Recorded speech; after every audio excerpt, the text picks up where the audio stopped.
Tereng teng teng, tereng, tereng teng teng, tereng teng teng, tereng teng teng, tereng teng teng. Halo semuanya, halo yang lagi nonton video ini, halo Bandung, canda.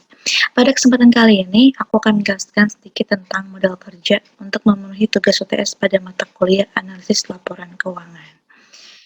Jadi, apa itu modal kerja?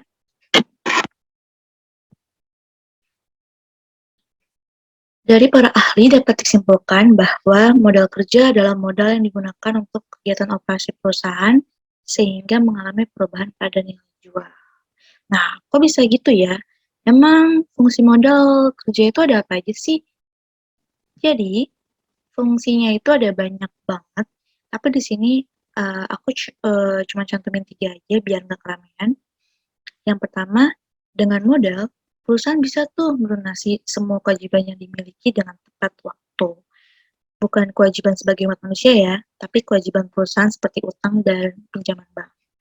Lalu yang kedua, dengan adanya modal yang cukup, dapat menjamin kelancaran operasional perusahaan. Karena apabila perusahaannya mengalami kerugian, dapat ditutupi oleh modal tersebut, tanpa mempengaruhi kondisi keuangan perusahaan. Dan yang ketiga, perusahaan jadi lebih leluasa untuk memberikan syarat kredit yang lebih mudah dan menguntungkan kepada para pelanggannya, yang pastinya akan memuaskan pelanggan dengan sistem kredit yang seperti itu. Setelah kita tahu nih, beberapa fungsi modal kerja, jadi penasaran nggak sih jenis modal kerja tuh apa aja? Enggak ya? Ya udah nggak apa-apa, aku akan tetap jelasin karena it's my dream, Mas. Lanjut, jadi modal kerja tuh ada dua jenis menurut Rianto, yaitu permanent working capital, yang artinya modal yang berkelanjutan agar perusahaan dapat menjalankan fungsinya, dan variable working capital, yang artinya modal yang jumlahnya selalu berubah sesuai dengan perubahan kegiatan produksi perusahaan tersebut. Lalu, jenis permanent working capital terbagi lagi nih menjadi dua jenis, yaitu primary working capital sebagai jaminan kelancaran kontinuitas usaha yang dijalankan perusahaan, dan yang kedua, normal working capital, yaitu presentasi dari jumlah working capital perusahaan. Selain itu, variable working capital juga kebagi beberapa jenis, ada seasonal working capital, cyclical working capital, dan emergency working capital. Nah, mereka semua nih mempengaruhi perubahan pada working capital. Untuk seasonal dipengaruhi oleh fluktuasi musim, lalu cyclical dipengaruhi oleh fluktuasi konjungtur. Dan emergency terjadi apabila terdapat keadaan darurat saja, sesuai dengan artinya ya. Lalu, setelah kita tahu nih jenis-jenisnya, pasti ada faktor-faktor yang mempengaruhi modal kerja. Menurut Kasmir, sebenarnya ada banyak faktor-faktornya, tapi aku cantumin di sini cuma 3, karena kalau 2, ntar ketiganya kamu. Maaf, canda-canda. Lanjut. Yang pertama ada jenis usaha yang dibuat, itu udah pasti kan. Lalu yang kedua, jangka waktu produksi. Biasanya nih, semakin lama waktu produksi, maka modal yang diperlukan akan semakin besar. Lalu yang terakhir, syarat pembelian dan penjualan. Semakin longgar syarat kredit yang diberikan pada pembeli, maka akan lebih banyak modal kerja yang ditanamkan dalam piutang. Dan juga sebaliknya ya.